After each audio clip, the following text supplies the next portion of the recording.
देखिए सवाल जो है इनका जो समस्या है, इस समस्या की अगर बात किया जाए, ये कह रहे हैं सर मेरे पिताजी लापता हो गया था और मेरी माँ मुझे लेकर मायके आ गई। अब 28 साल का हूँ और मुझे मेरे पापा का हिस्सा मिलेगा कि नहीं। जो चाचा जी हैं वो जमीन को बेच रहे हैं, क्या करूँ। आप कोर्ट में केस आपको करना पड़ेगा। देखें, ये आप अब अपने पिता की उत्तराधिकारी हैं। अगर आपकी माँ के द्वारा दूसरी शादी नहीं की गई है और आपका जितना भी कागजात है जिससे ये साबित हो सके कि आप संपत्ति में आपका कानूनी अधिकार है, तो इस संपत्ति को प्राप्त करने के लिए आप ऐसे मौखिक तौर पे जाएंगे, उनसे मांगेंगे, हो सकता है आपसे लड़ाई झगड़ा करे, आपके साथ मारपीट करे। ये कोई बड़ी बात नहीं है, ये आम बात है और ऐसा देखने को भी मिलता है। तो विकल्प सबसे बड़ा यही है कि आपको क्या करना है, जो आपका नज़दीकी सिविल कोर्ट है वहाँ जाना है और सिविल कोर्ट जाने के बाद यहाँ पर जो है वहाँ के जो वकील हैं उनसे संपर्क करना है और अपना हक जो है उसका दावा करना है। अगर आपके पास ये जानकारी हो जाए कि ज़मीन कौन कौन सा है और ज़मीन कहाँ पर है, ज़मीन का डिटेल अगर निकल जाता है तो थोड़ी आसानी होगी। नहीं भी निकलता है तो आप जाकर अगर वकील से मिलेंगे तो बहुत सारा काम वो भी आपका ज़रूर कर देंगे। तो इसलिए आप जो है अगर जब तक केस फाइल नहीं करेंगे तब तक इस प्रकार का जो हक है वो आसानी से प्राप्त नहीं कर सकते हैं। अब सवाल उठता है कि इसमें क्या क्या प्रक्रिया होता है। देखें, ये है अपना टाइटल का दावा। उत्तराधिकारी होने के नाते आपने अपना टाइटल का दावा किया है और टाइटल का दावा जो किया है अपने परिवार के ऊपर किया है, अपने चाचा के ऊपर किया है, यानी आपकी संपत्ति जिनके पास है उसके ऊपर किया है और आप अपना हक का दावा कर रहे हैं। और अगर आपने अपना हक का दावा कर दिया तो आपको हक प्राप्त करने से कोई भी रोक नहीं सकता है। तो ये होता है इसका पूरा प्रक्रिया। अगला सवाल है, सर हमारे दादाजी को सीलिंग में जो है खेत 35 साल पहले सरकार जो है यहाँ पर सरकार ने दिया था और आज बेच और खरीद नहीं सकते, रजिस्ट्री नहीं हो रहा है, क्यों, क्या कानून है, बताओ। देखें, मैं आपको बता दूं कि दादाजी को अगर कोई भी खेत अगर 35 साल पहले सरकार के द्वारा दिया गया था तो ये उस प्रकार की जमीन है जिसको कि आप ना खरीद सकते हैं, ठीक है, खरीद पर सकते हैं और ना ही बेच सकते हैं। तो इसलिए अगर इस पे खरीद बिक्री पर सरकार के द्वारा रोक लगा हुआ है तो आप नहीं। बहुत ऐसी प्रॉपर्टी होती है जिस पर कि सरकार के द्वारा ही रोक लेकर लगा दिया जाता है, यानी सरकार के द्वारा इस प्रकार का रोक लगा दिया जाता है कि ना आप उसको जो है खरीद सकते हैं, है ना, और ना ही उसको बेच सकते हैं। सिर्फ आपको उसका उपयोग करने का अधिकार जो है वो दिया जाता है कि आप उसका उपयोग कर सकते हैं, ना खरीद सकते हैं और ना बेच सकते हैं। अगला सवाल है कि यहाँ पर सर मेरे माँ की डेथ हो चुकी है और मैं अपने नाना नानी के घर पे रहता हूँ और मेरे भाई हैं, हमारे यहाँ पर जो है दादी घर से कोई भी मतलब नहीं है, शुरू से हम लोग यहीं रह गए हैं, लेकिन अब जो है यहाँ पर मामा मामी हिस्सा नहीं दे रहे हैं, क्या हमारा पैतृक संपत्ति पर हिस्सा होगा। मैं आपको बता दूं, अगर आपने नाना के पास रह लिया तो नाना का जो भी संपत्ति है, यानी नाना का संपत्ति में कानूनी तौर पर अगर देखा जाए तो नाती का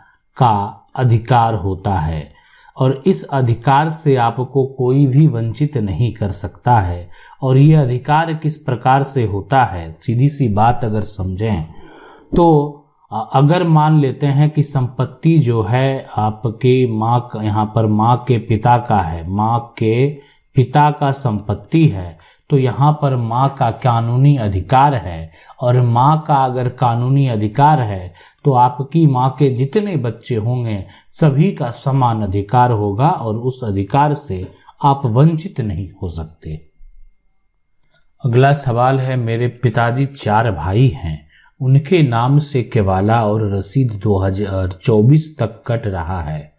जमीन खाली है, पर गांव वाले जो है वो जमीन पर चढ़ने नहीं देते हैं, हमें धमकाते हैं और जमीन जो है ट्रस्ट में लिखाओ ये कहते हैं। देखें, मैं इस तरह का अगर बात है, सबसे पहले है कि आपका यहाँ पर केवाला है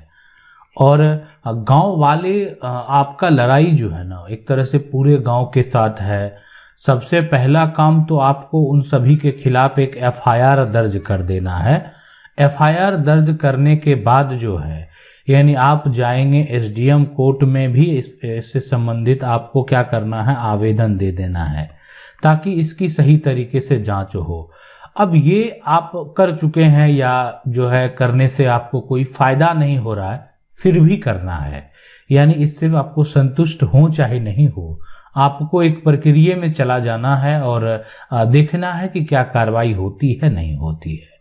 उसके बाद विकल्प है कि आप जो है कोर्ट में केस फाइल कर देंगे। ठीक है, कोर्ट में अब संपत्ति है वापस प्राप्त करनी है, आपका केवाला है। अब जो लोग इसमें सम्मिलित हैं, जो आपको परेशान कर रहे हैं, तो कोर्ट में क्या करना है, केस फाइल कर देना है कि आपको जबरन जमीन जो है वो ट्रस्ट में लिखने के लिए बोला जा रहा है विदाउट कोई भी एक तरह से प्रॉफिट के, यानी आपकी निजी संपत्ति है और निजी संपत्ति पर आपका कानूनी अधिकार है कि आप उस संपत्ति को जो है यानी कुछ ऐसे कंडीशन होते हैं, अगर आप दे रहे हैं सरकार को, इच्छुक हैं फ्री में मुफ्त में देने का तो दे सकते हैं, नहीं देने का आपका मन है तो आप जो है अगर चाहते हैं कि मुझे एक संपत्ति का मुआवजा प्राप्त हो तो उस मुआवजा के बाद दे सकते हैं। लेकिन आपसे अगर कोई भी गांव का लोग जबरन ऐसा कर रहा है तो आप उसके ऊपर कार्रवाई भी कर सकते हैं और उनका कोर्ट केस में नाम भी दे सकते हैं ताकि उनको सबक मिल सके। अगला सवाल है, सर हमारे परदादा ने किसी को अपनी जमीन पर बसा दिया तो क्या वह जमीन हमारा खाली जो है करा सकते हैं या हमारे उस पर जो है जो रहने के लिए दे दिया वह जमीन जब तक है उसको यहाँ पर छोड़ना। देखें, मैं आपको बता दूं, खास करके जो भी जमीन है अगर उस पे बसा दिया गया है, ठीक है, बसा दिया गया और आज भी आपके पास उसका कागजात है, बसने वाले के पास जो है पास कोई कागजात नहीं है, कोई कागजात यहाँ पर जो है नहीं है, तो ऐसा जो है इसमें और ये जो कब्जा इनका जो पोजीशन है वो लंबे समय से है, तो उस केस में वो प्रतिकूल कब्जा का भी दावा कर सकता है और संपत्ति पर कानूनी है ना, संपत्ति पर कानूनी अधिकार भी जो है वो भी प्राप्त कर सकता है, इसलिए कि आपके पूर्वज के द्वारा उनको जो है जमीन आप कह सकते हैं बसने के लिए है ना, गुजर बसर करने के लिए दिया गया है और वो उनका कानूनी अधिकार है। अगला सवाल है, सर मेरे केस की सुनवाई अभी एडीएम कोर्ट में चल रही है जिसकी एक कॉपी मैंने सीओ को ईमेल फिक्स करवाया था और ऑनलाइन ऑब्जेक्शन भी दर्ज करा यहाँ पर किया था, फिर भी सीओ बिना जो है हायरिंग किए वहाँ पर विपक्ष पार्टी के पैसे देने पर उसका दाखिल खारिज कर दिया। सर जमीन का पूरा डॉक्यूमेंट मेरे पास है पर ना सीओ ना डीसीएलआर कोई मेरे पक्ष में फैसला नहीं दे रहा है। जमीन मेरे कब्जे में है, अब विपक्षी मेरा खेत जोतने जा रहा है, पुलिस जो है अधिकारी के साथ सर विपक्षी बहुत दबंग है, बताएं क्या करें। अगर देखें आपका कागजात जो है वो सही है, आपका जो कागजात है अगर ये सही है तो कोई कितना बड़ा दबंग क्यों ना हो, आपको आपका कानूनी अधिकार जो है वो जरूर मिलेगा। ठीक है, एडीएम कोर्ट का जो फैसला होता है ना, अगर आप उस पर डिपेंड रहना चाहते हैं रह सकते हैं, लेकिन अब लड़ाई जो है यहाँ पर मेन है सबसे बड़ी बात कि उस दाखिल खारिज जो गलत तरीके से किया गया है उसको तोड़ना और अगर आप जो चाहें यहाँ पर जो है, अगर सही में वो गलत किए हैं, कल जब मामला कोर्ट में जाएगा, है ना, तो वहां अगर ये बात स्पष्ट हो जाएगा कि ये गलत तरीके से किया गया है, तो समझ सकते हैं उसका खैर नहीं।